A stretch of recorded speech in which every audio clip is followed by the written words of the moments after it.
Back in the early days of the Wii, a bunch of film studios looked at this little lunchbox of a thing and saw the potential to make something they really shouldn't have. Damn it! Which is why we got such wonderful tech demos that all would have made easily ignorable mobile games if only companies knew the art of restraint. And I could go on a long-winded speech about why video games made by freshly graduated college students that were given $50 and unlimited access to an espresso machine aren't very good, but I won't. Because I think it'll be a lot nicer if instead we looked at the only good thing that ever came out of that caffeine-induced fugue state.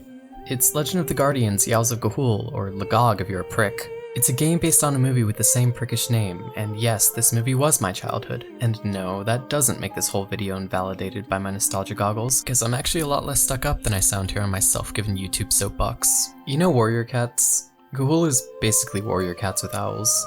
And as much as I'd like to torture this comparison for all it's worth, I haven't actually read Warrior Cats. So we're gonna have to compromise and agree that Ga'Hoole is objectively cooler, cause I don't like thinking about how much more productive I could have been with my life if I hadn't wasted my elementary school recesses reading these things. But don't you worry, I won't subject you to the same amount of mind-numbing research I did back then, dredging through Wikipedia articles and book upon lore book upon a spin-off just to understand that a flint mop is a fancy way of saying dumbass chores. The opening cutscene is a little hard to digest, so let me dumb it down for you.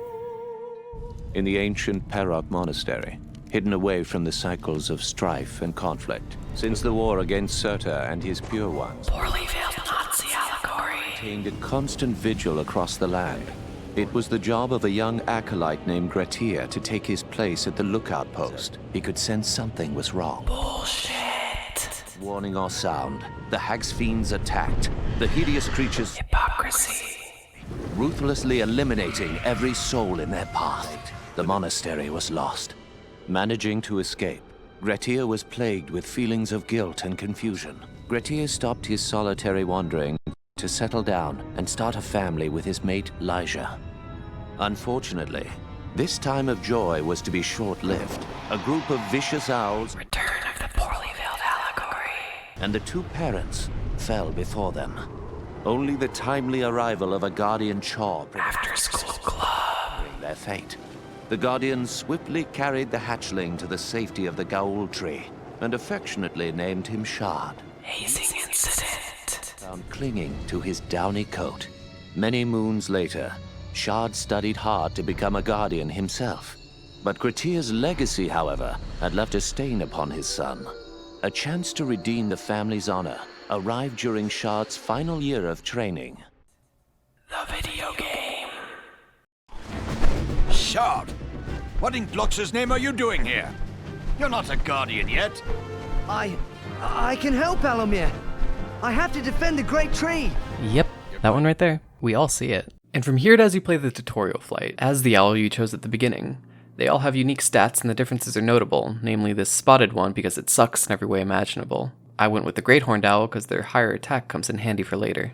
At first your flight path is controlled by this guy, Alomir, and you might think that means this whole game is on rails, but fuck that! After this really cinematic section where you actually get to see the Great Tree and learn the basic controls, Alomir bites it and you get to...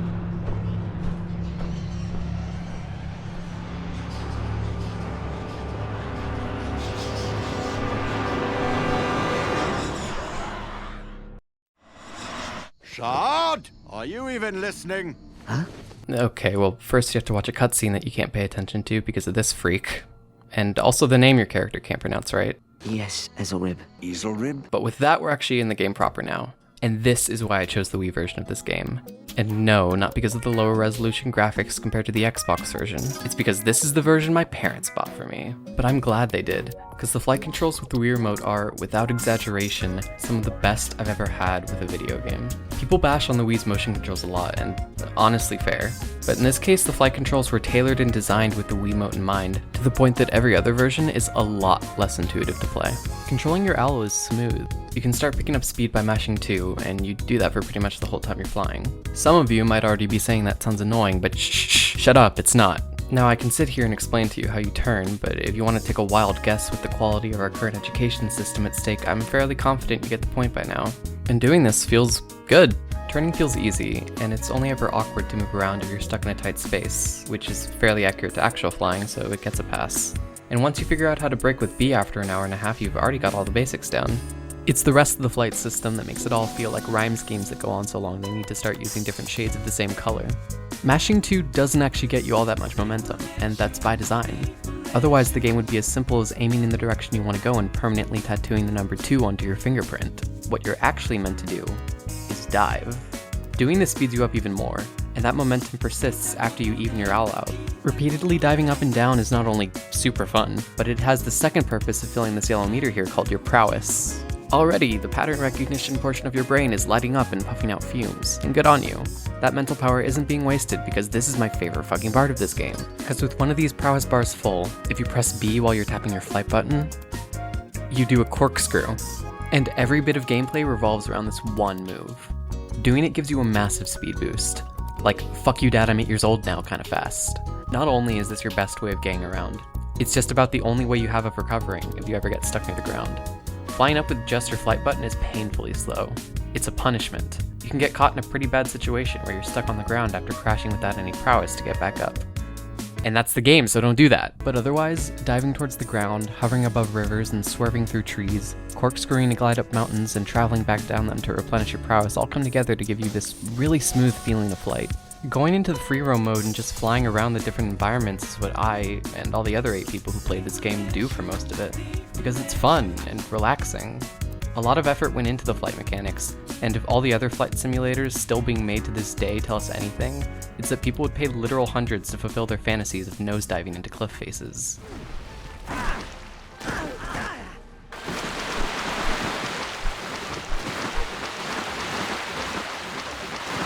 I could do this for literal hours without getting anywhere near the combat, which if you remember that we're still in the tutorial, we have to deal with that now.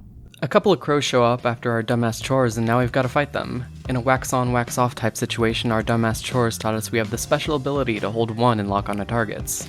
After that, it's as simple as getting close enough to the enemy using our sick-ass flying for the reticle around them to turn red.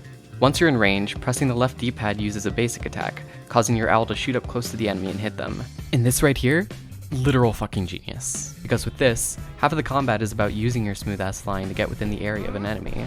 Then by automatically launching you towards them after you're close enough, your free roam flying is seamlessly combined with the combat, also giving you an immensely satisfying feeling when you barrel into your target, hit them with your claws, and the whole game slows down with a zesty amount of sound design and particle effects to give you a sense of the full force of the attack.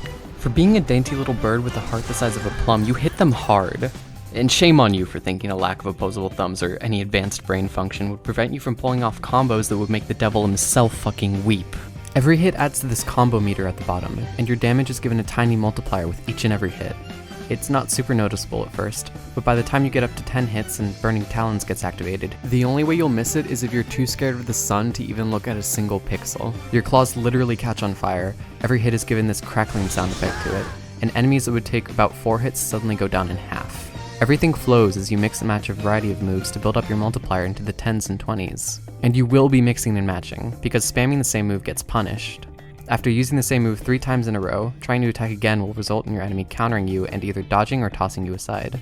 This ends your combo and forces you to build up your damage multiplier all the way up again, which can be very annoying when endgame enemies practically require that multiplier to whittle down their large health bars. But there's motivation enough to make your favorite cocktail of D-pad presses, because the moves you're given, while somewhat basic, all do something fundamentally different to encourage new approaches to combat. At the start of the game you have just 2 attacks, your basic one and your wingman. You start with just this little freak here, Parsival, but by the end of the game you get up to 2 other owls with as much plot relevance as usefulness. Pressing down on the D-pad eats up a prowess bar and causes them to attack whichever enemy you're locked onto, which is a really interesting way of combining your resources for both flight and combat if it weren't for the fact you're otherwise discouraged from using it. Your wingman's attack gets cancelled if you attack the enemy yourself, not to mention that sometimes they just miss. They won't even try to hit enemies with armor or bosses. What you're meant to do is send them out, wait, and then attack, which the game rewards you by dubbing what you just did a team attack. But when given the choice between that and setting up your own combos that are so goddamn fire your own claws start burning, it's not a huge surprise you wind up forgetting about your wingman most of the time. It's weird, because occasionally your wingman will chime in if you haven't used them in a while. Well, I'm waiting, Sean. As if it's not everything else you're able to do that really makes the combat system. New attacks are unlocked after you defeat enough enemies and do a thorough job of ignoring the fact you've been killing actual birds capable of speech this whole time. First is the throw attack with the right D-pad, which I made the horrible mistake of ignoring for half the game.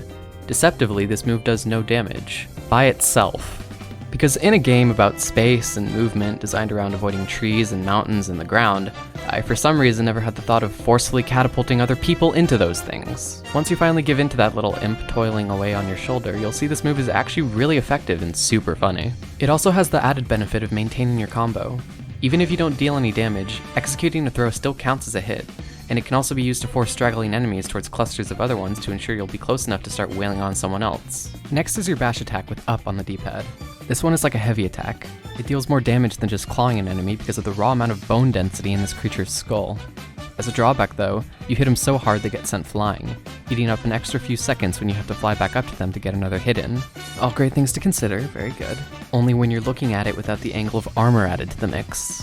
First off, let me briefly mention the armor you can equip to your own owl.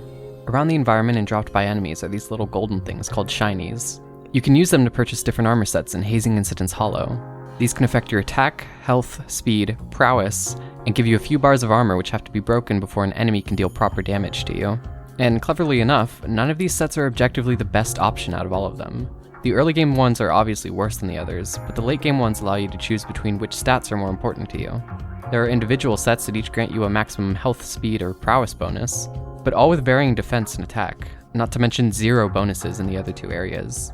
I personally found myself settling with this set, Burning Spirit, not only because purple looks frickin' rad, but also because it has the second highest attack stat with a bonus to prowess. As much as I'd like the speed set, the attack is too low to justify it, and the other set only offers a slightly higher attack as well as a health bonus which, not to spoil things, doesn't really come in handy that much. But we'll get to that later. Back to the fact your fashion sense isn't unique, you'll start encountering enemies that have their own thin layer of metal to cover their health bars. They can have up to 3 of these little things, and all of them fall just as easily with a single hit from your bash attack, which actually is pretty well thought out. And if you heard the number 3 and your pattern recognition started chugging again, you'd agree. Because up until the end of the game, every time you saw an armored enemy, it was okay to spam a bash attack until their armor broke, and then alternate as many bashes and basics as it took to finish them off. But with 3 whole sets of armor, it's not just about the enemy taking more hits, it's about the right combination of attacks to finish them as effectively as possible. Just mashing your bashing won't work, because after the 3rd hit, sometimes before it, the enemy will dodge or counter, and you'll have to fly back up to them again. Enemies with 3 layers of armor can take up to 2 bashes, and then you've got to get creative. You have 3 options here. You can either throw the enemy to the side as a filler move to allow for another bash, but that's lame. Instead, if you're cool, you'll use a throw attack to toss an enemy into the ground or a wall. If you send them far enough that they take damage, it'll count as a hit to their armor, destroying their last health bar and allowing you to instantly dash up to them again and start wailing. But what if you're a little too cool and you find yourself too high up to be in range of any rough surfaces to hurl a wild animal into? Excellent segue into the last move, Fall from Grace. If an enemy is above you within a certain range, this little A button prompt will appear above them and recklessly you might feel inclined to press it. Always do this. Because this move here reminds you that this game was spawned from the mind palace of a bunch of filmmakers. And say whatever you want about those people, but they understand visuals. You'll go flying underneath the enemy, grab them by the claws, and then pull the both of you spiraling towards the ground. Your control here is limited but present. You can vaguely turn your feathered missile if there happens to be a river underneath you, because that won't crush their tiny walnut brain nearly enough. What you're aiming for is a tree, or a boulder, or really anything hard enough so that when you get close enough to the ground you can press A again and crash the enemy so hard their fucking children feel it. The camera even lingers on them as your owl flies back up, giving you just enough time to think about what you did before you're right back into the action and thinking about doing it all over again. Like a normal throw, it can destroy armor, along with any hopes your enemies have of seeing their families again. It's a great and satisfying tool, all around only hampered by the amount of time it takes to pull off, which in this game is actually quite detrimental to it.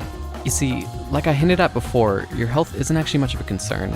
I only had all of my armor break once my entire playthrough, and remember that has to happen before enemies can deal damage to you. So while death is but a phantom beyond the horizon, time, on the other hand, is an ever-present threat looming just as the moon dangles tauntingly in the sky, trickling its beams above the raging shore.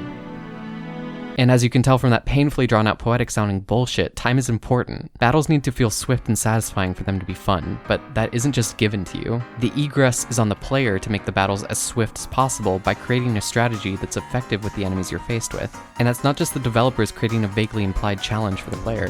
It's actually pretty fucking blunt about it, because time is what you're measured with for every mission in the entire game, both story and otherwise. But we'll get to otherwise later. For now, there's one more thing I haven't mentioned about the combat, and it's the fact that you have to pay attention to it.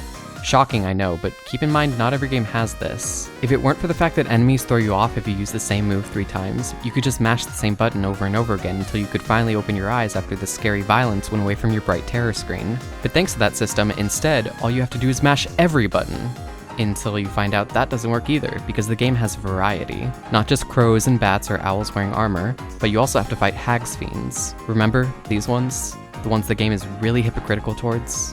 Well, you'll start to agree with them because these enemies are different, and different is scary. For one, even though they never wear armor, they have a high amount of health and they hit pretty hard. For two, and this is the important part, bash attacks don't work on them.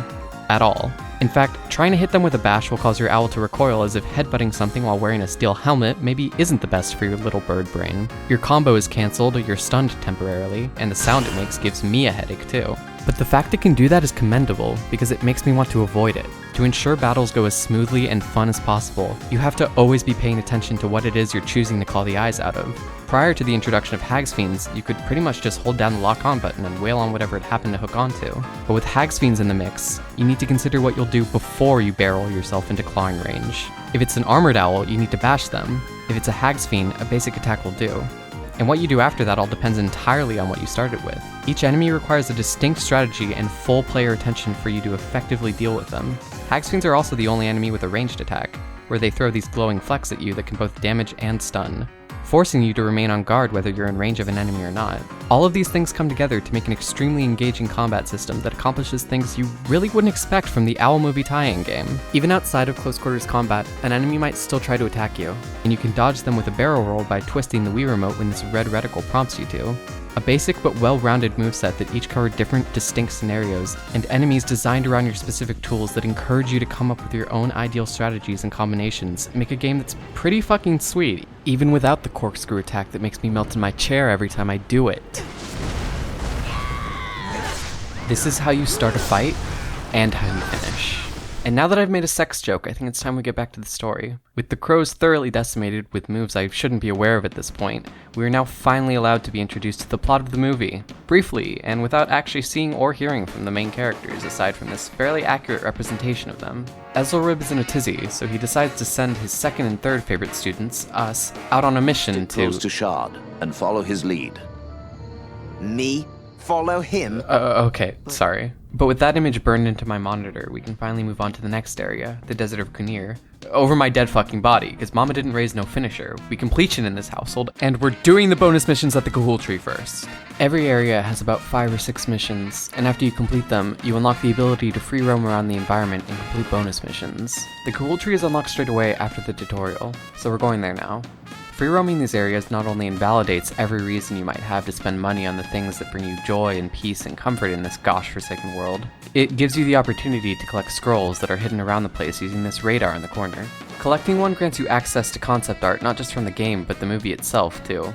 And while the public's interest in realistic depictions of owls might be questionable, this movie's visuals and art style are exceptional, so it's not a bad idea to seek them out if you're curious. But for all the people out there who see through my lies about art being meaningful and real, let's get to those bonus missions. These are basically little challenge mini-games you can complete with up to 3 rankings depending on how well you do. Completing all of them in an area will net you a crisp extra life in the story mode, apparently. Does this mean you can run out of lives in the story, utterly cementing yourself as a failure who can't even play the funny owl game right? Who knows? And since I don't have 30 minutes of time to sit around and pray I get hit by the people vaguely aiming in my direction, the world may never know. But tangible reward aside, the bonus missions are fun. There's 4 types, and every area has one of each except for the Kahul Tree, which made the wise decision to exclude the worst one. And in an effort to stave off that negativity, let's start with the best one, races. Despite the inaccurate name, these time trials were born to be successful from the start, because they rely on their already affluent father, the flight mechanics. Going on a guided tour around the well-designed maps, each with their own unique features like scaling the mountains in the forest or ducking under icebergs in the tundra, gives you a taste of that same amount of privilege. It really is as simple as passing through these glowing rings as fast as possible, with certain time limits being rewarded with different medals. But with courses designed around building and maintaining speed, and a movement system so fun it would be insulting to bore you with another explanation of it, these challenges are a monument to the system the game was built on. As for the courses, they're usually designed with steadily guiding you up, then allowing you to dive to reach maximum speed, then swerving through obstacles before climbing another incline and doing it all over again. In terms of strategy, it's smarter to save your corkscrews for these climbing sections or turns situations where that additional speed is necessary, rather than when you're already hurling yourself downward with the force of 1,000 suns. Each ring you pass through also grants a small sliver of prowess, which beyond coming in handy for obvious reasons, can also be helpful if you're a screw-up and find yourself crawling at a snail's pace during these incline segments with no other way to speed up.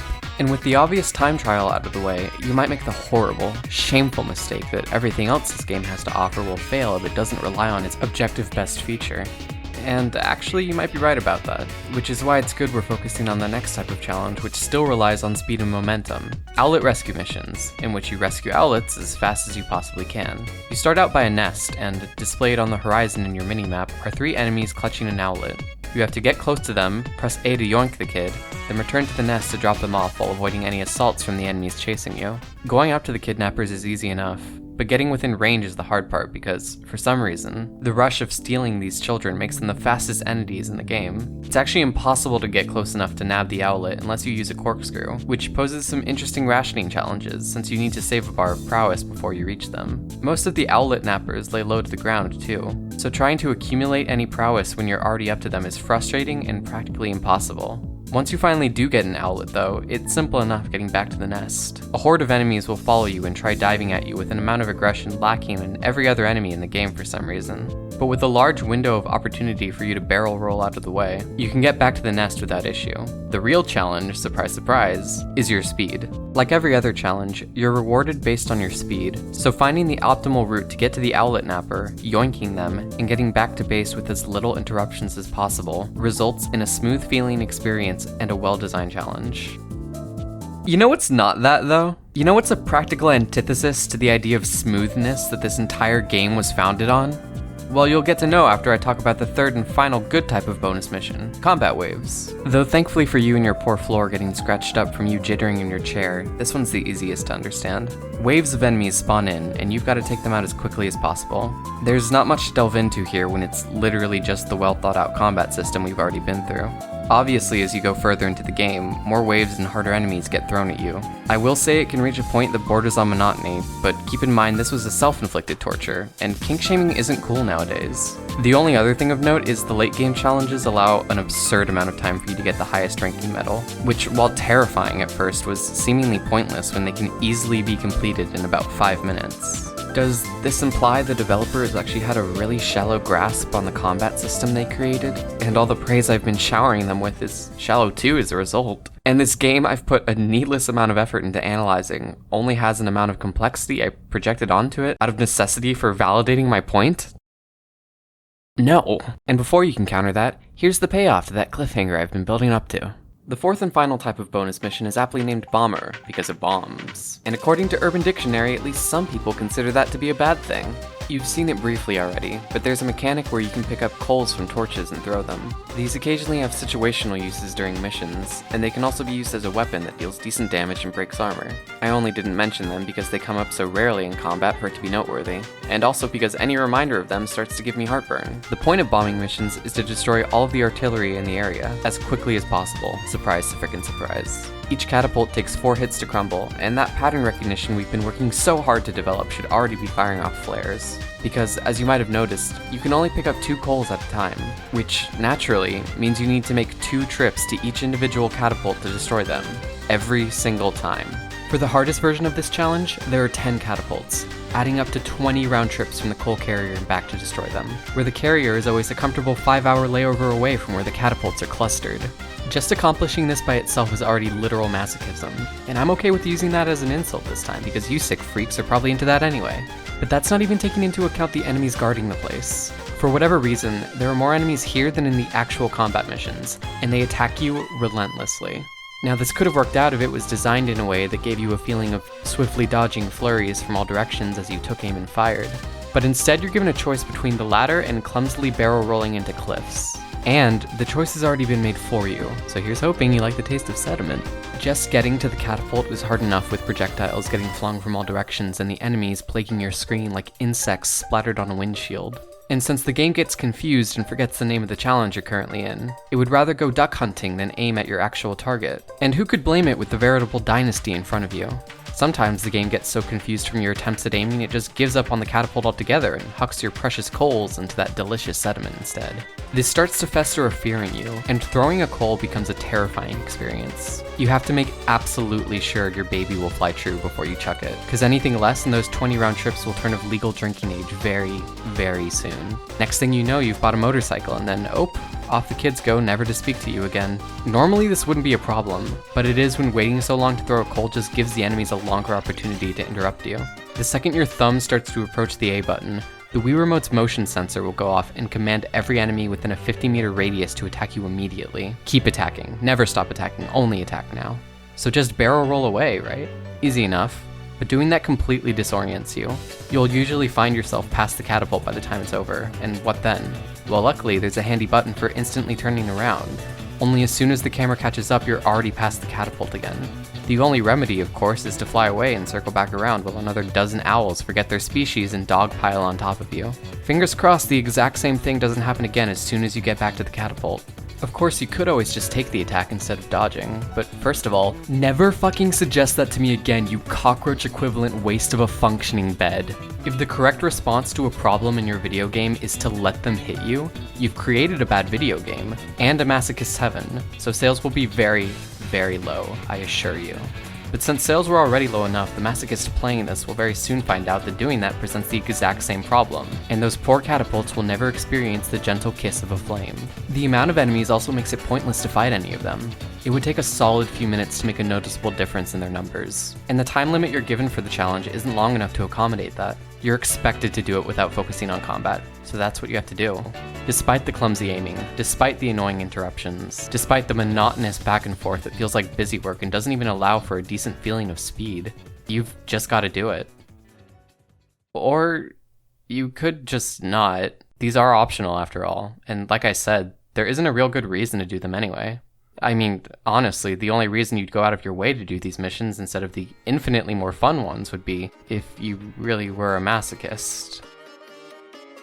But let's leave the self-reflection for after work hours and get back to the story. Now that we're in the desert, the riders have to come up with something for us to do. So apparently owlets have been going missing in the area. We have an informant named after another hazing incident, Streak, but he's gone missing too.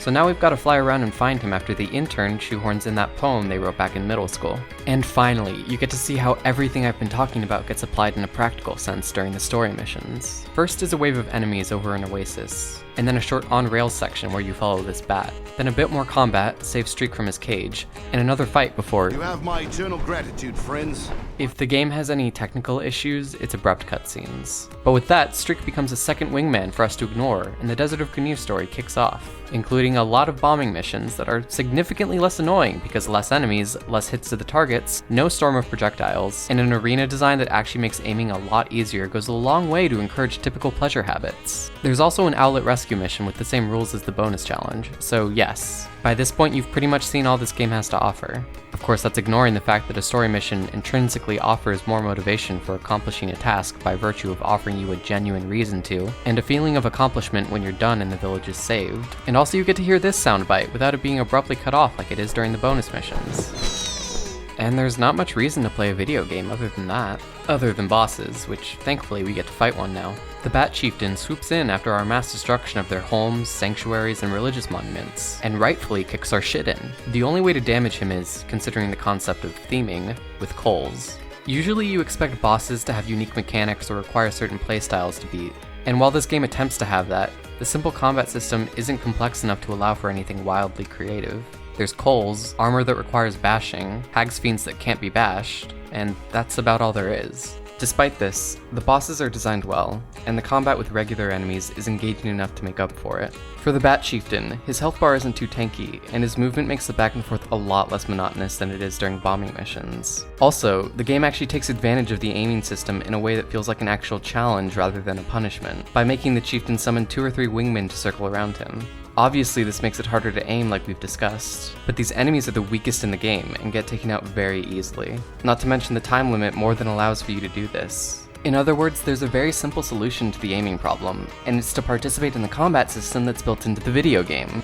God, if only that exact same thing could have been done by the exact same people who did it in the first place. But with that, the Chieftain is done for, and now you... With the bats defeated, Shard and his Well, now you saved another owl, and he forces himself into your party, giving you the full 3 wingmen with an amount of ceremoniousness I genuinely didn't belittle in the least. The desert bonus missions are unlocked, along with the ability to freely roam around the environment, which is of course a reward in and of itself. I haven't gotten into it very much yet, but the environments are beautifully designed in their own low-poly, early 2000s Wii era sort of way. This version may not be as visually stunning as the Xbox version was, but you still get that same feeling of soaring above lush natural landscapes in all of their Glox-giving glory.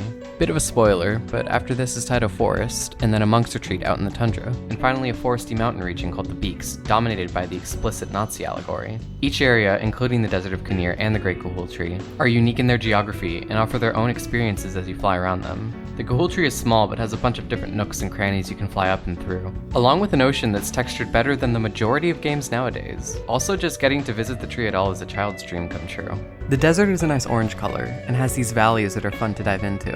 Above them is also a bunch of air currents that makes getting from one side to the other extremely fast, which comes in handy for the bonus missions. Tyto Forest has trees, as far as the eye can see. Just be sure not to get too close or you ruin the magic a bit. But flying above them in the rivers, not to mention climbing mountains and diving off of them, is almost just as good as actually going outside. Snowy environments like the retreat are usually a toss-up. Some games struggle to make fields of plain white snow interesting if they lack the right lighting and geographical design. In this case though, the game gets a solid 2 thumbs up, because the way the snow looks and the icebergs are designed with tunnels and hoops for you to glide under, provides a fun and really unique playground for your flying. And finally the Beaks, which manages to distinguish itself despite being another forest. This time, instead of trees though, it's mostly cliffs and craggy pillars accented by the rivers, which all come together to make a really treacherous feeling environment, fitting for the bunch of Nazis that live here. What really sells it though is the music that plays, which fits that exact vibe, just like the music in every other area does. You've been hearing snippets here and there, but the orchestral music in the game is incredible, just like the movie. In fact, it sounds exactly like a movie soundtrack, which is what makes this game so unique as a tie-in. It was given a similar amount of love and care as the source material, so much so that the soundtrack won an actual award for how good it was. Each song, whether it was made for flight or fights, fit the mood perfectly and accompany the gameplay so that you get immersed in the world in a way only otherwise accomplished with the fantastical imagination of a daydreaming child. But with sentimentality out of the way, it's time for Revolution. Off to Tyto Forest, where revolutionaries are captured and you've got to save them. After a stealth mission that genuinely gave me flashbacks because I could never beat it as a kid, only to wake up one day and find it mysteriously completed with my dad smiling solemnly in the corner, we meet Bryony, the leader of the resistance who's likable with an actual personality and development, yet still we're sticking with the useless old guy and streak.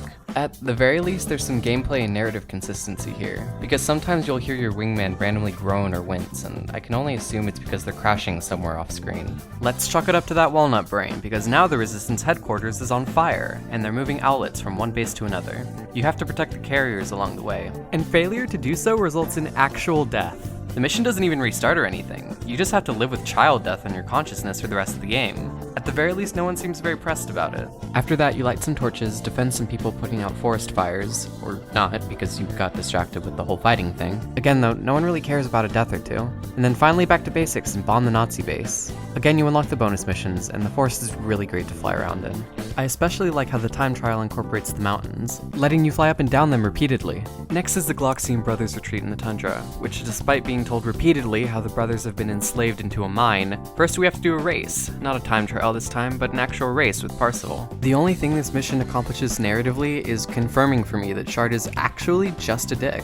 Next you follow some bats, to where we're finally introduced to those hideous crossbreeds between owls and crows. Then a large wave of enemies that cements into your mind that combat is different now with these hideous creatures, and that's a good thing. The amount of enemies gives you enough time to start forming strategies for how to handle the new variety. After that is a mission where Gloxian brothers are being kidnapped by more Hags Fiends. You can save them by defeating all of the enemies circling the cage carrier before taking them out too. This goes on for a bit with the introduction of 2 cage carriers at once until the mission is over, and you already find yourself missing the intuitive loop of saving one cage then the next, stitched together by the tight flight controls and speed gained from corkscrews. It can't all be fun though. More bombing missions, this time on these Fleck pillars, which according to lore should be terrifying since they paralyze you if you get too close. But since that would be a little too unfair, they just push you back a bit instead. And then a mysterious fog heralds in a new threat. In comes the Hagsfiend Queen, a new boss who is... whatever. She's fine. As a Hagsfiend, she can't be bashed, and as a boss, she can't be thrown. The only way to hit her is with regular attacks until she throws you off and you do it all over again. Not even your ever-present but never-needed wingmen can do anything, because despite their insistence, your wingmen are no match for the Hagsbane Queen. And it's really too bad they value their brain tissue too much to bash into all the armored owls guarding her. You have to take care of all of them yourself, along with the fleck bats occasionally summoned in by the queen to break up the monotony of hitting her.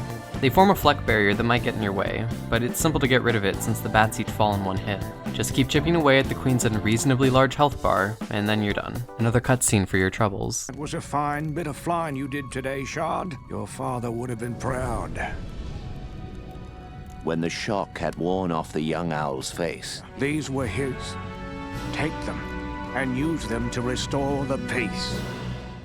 So your father's old battle claws are yours now, for the low, low price of 500 shinies, presumably given just to the Homeowners Association for the privilege of wearing them out in public. Not that you'd really want to, because, again, the health bonus they give would only come in handy if you were some sort of feeble father character, vying to avoid your destiny of dying to fuel your son's story arc. Thankfully that plot failed though, and now we can do the Tundra bonus missions. They're all good, especially with the Owlet Rescue Challenge where the nest is nestled on top of this cliff with jet streams launching you back up to it. We're finally at the Beaks though, where enough time has reasonably passed for us to resume the plot of the movie. Shard felt frustrated at being left behind, and he became doubly so when he saw Soren and his comrades flying off to find the Guardians. Following them seemed the only option. Just out of shot, but he was totally there, guys, I swear. If you look close enough in the movie, you can see the tip of his wings. Because he's so important and cool and definitely a real character in this fiction. You can keep telling yourself that all the way to the Beaks. Unfortunately though, the game has to ship tomorrow, so we've got to wrap this up quick. Parsival's character development gets relegated to the mission briefing. My friend. And after a short flight, him and the old guy in your party, but not any cutscenes, gets trapped in a fleck barrier. Thankfully though, Streak is an eagle, and as such gets to calmly watch from afar as you handle this all by yourself. The fact the game even made this distinction though begs the question of whether there were plans for a more elaborate rescue mission. Streak hasn't even been allowed to talk ever since the desert. Maybe the wingman system had a lot more planned for it, but all of those improvements had to be cut for the sake of time, what with this being a tie-in and all. There's just barely enough time for you to start having these thoughts before the mission is over, after you defeat the Fleck carriers in the exact same way you did for the Queen fight. Notice how the old man owl isn't even present for the wrap-up. And then we're done. That's mission 1, folks, and we didn't even have to ask the intern to go on another caffeine high just to pump out any more ideas. Next up is the climax of the movie, recreated for you based on the excited spiel of a 10-year-old tripping over their words as they attempt to recap it to their mom. We could no longer fly and plummeted to the ground. I saw a figure suddenly descend from the sky, coals glowing brightly from his talons. Soren, the young owlet, soared down onto the track's winch. The coals hit their target and wood and rope burned. I saw Shard and his band following close behind. They had cleared Soren's way, and we were once again free. Just like in the movie, off-screen, not even playable, but we absolutely definitely accomplished something. I swear it's really true. Now that the Guardians are free, we get to play a bomber mission, and it bombs. It bombs so freaking hard. Unfortunately, since we've arrived in the late game, the problem of too many enemies with too many hits to beat rears its ugly head. This flying section in between the two bombing areas is the only cool part, since the beak still rocks. But after that is a segment where the coals are placed between two narrow cliffs, resulting in bullshit like this. It's just not fun. But after you take out the artillery, there's another mission done. Just 3 more, the game designer says. Bags under their eyes and hallucinations clawing at their ankles. Just 3 more. Suddenly, the writers come rushing in after reading a Tumblr post about how a proper story arc requires theming and, most importantly, a villain. Desperately, the team scrambles through their notes stained with espresso and doodles of every other cartoon character that was relevant at the time until, yes, there it is! Alamir comes swooping in, and despite there being no real indication for it in the game, Shard immediately identifies him as the Pier 1's informant and goes off. A confusing turn of events makes Alamir go away, but Ezelrib shows up and very suavely shifts the conversation back to gameplay. Of course, it wouldn't be the Beaks if we didn't have another lengthy bombing mission. At the very least, this one is rewarded with a delightful explosion.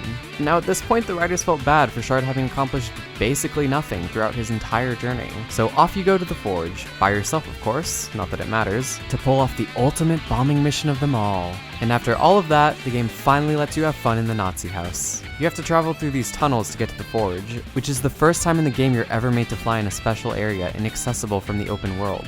This unique environment with lava, swinging obstacles, doors that open at your approach, and even secret paths feels incredible to fly through, made only better by the fact it's broken up occasionally with a wave of short and swift combat in certain rooms. Turn this into a fast-paced endless mode, and you'd have yourself a pretty choice game mode by itself. Unfortunately, you eventually reach the forge though, and now you bomb the forge. Shard keeps insisting there are coals around here, and I nearly didn't believe him. Thankfully, he kept reminding me long enough until I figured out how the radar worked and found the coals in this little nook here. Now all you have to do is bomb the forge, ignoring Shard's claims that the steam is blocking it and you have to time your shots, because reality is what I want it to be. Then after you've wrapped up your grim work, Alamir pops in despite the fact he should be dead by this point if the movie is to be trusted. But of course, it isn't. Creative liberty should be encouraged though, especially when they result in cinematic chase scenes like this one. In a reflection to the start of the game, you're stuck on rails, chasing after Alamir. Only this time with the backdrop of those same craggy tunnels, crumbling apart as you dodge swinging logs and duck through whichever route feels the most natural. It's a great climax already, even if you choose to ignore the added mechanic of picking up coals along the way and using them to break Alamir's armor before the inevitable boss fight being teased by his health bar. The game doesn't like teasing as much as I do though, so pretty quickly you arrive in this cave area with suitable lighting for dramatic exchanges. And after programming in that, there was just enough budget left to make the Alamir fight pretty good too. Alamir follows the clever trend of final bosses not having any particularly special tricks, but instead acting as a mirror to the player's skill set and ability, only he got good. It's up to whether or not you did too during your time playing to decide how this fight goes. He often counters or dodges your attacks, and he's also the only boss capable of being thrown. This design puts him on level ground with you, making for a fun fight even as you fucking body him with everything you have anyway. All the while he spouts quotes taken from whatever manga was within arm reach of the writers at the time. And after refusing to join Alamir with concrete proof, Shard could have pretty much handled this entire war by himself. Alamir dies. Just like that, sparkle effect and all. Now you just fly out of here and...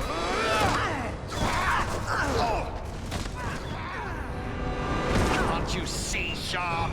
The pure ones will win this war. Never. And with that heartrending exchange, Alamir dies in typical children's movie fashion, indirectly and by a force of nature's hands. Despite the canon officially being broken, it would be disrespectful to end the game without presenting even an ounce of the original story's core message, so we're allowed one final meetup with Ezelreb to end with. Shard, are you all right? Alamir is dead. Justice has been served. I used to think honor and justice were ideals worth fighting for. But they didn't bring me peace. Ah, but they are worth fighting for. But only for what they give, for what they protect. Like truth and fellowship.